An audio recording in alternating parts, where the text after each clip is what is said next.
Hello everyone, ayan, good evening po sa inyong lahat. And for today's video ay magluto tayo ng ginisang pechay with pork giniling. So wala po akong ibang maisip na ulam and medyo matagal na rin po yung last time kami na kumain ng ginisang pechay. So ito po yung meron ako sa ref, tapos giniling. So ito yung aking lulutuin. So parang kulang pa siya guys, kaya luto pa ka ng sunny side up egg at meron akong natira ng ating meatloaf nung nakaraang araw pa. So, ininit ko na lang guys. So, pandagdag ulam. So, tara na guys at samahan niyo pa magluto and enjoy watching po. So, ayun na nga. At pigugunting ko lang yung ating pechay. So, hindi na ako gumamit ng kutsilyo para sa akin mas madali. And after natin na magunting lahat, yung ating pechay, ay hugasan po natin. So, hinugasan ko naman po yan kanina bago guntingin at ngayon ay hinugasan ko ulit para sure pong malinis. And then magpainit na tayo dyan ng ating kawali and maglagay na tayong konting mantika at mag-start na po tayo magisa nitong ating bawang. And after nyan, pwede na rin po nating isunod yung ating sibuyas. Ayan, and then halu-haluin lang po natin iyan hanggang lumabas yung aroma or yung bango nitong ating ginigisang bawang at sibuyas. Pagkatapos ay ilagay na rin natin dyan yung ating pork giniling. Siyempre, hinugasan din po natin iyan ng maayos para make sure na lagi pong malinis yung ating mga niluluto.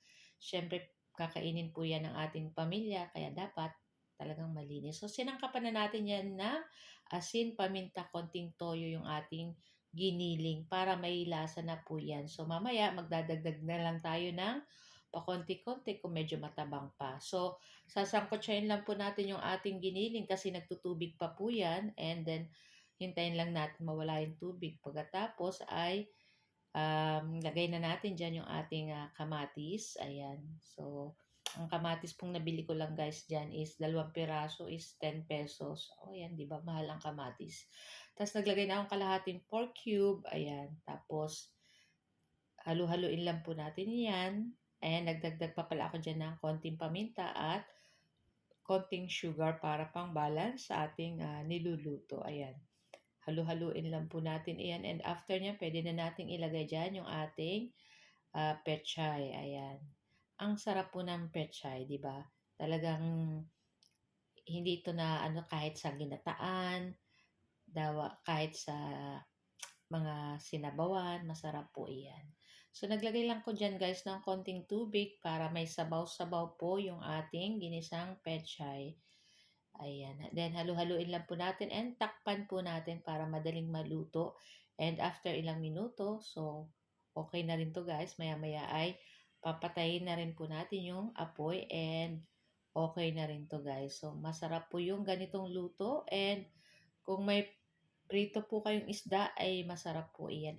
I-partner dito sa ating ginisang pechay. So guys, ito lang po ang aming video today at sana po ay nag-enjoy kayo. Huwag niyo po sanang kalimutan mag-like, comment at pa-share po ng ating video.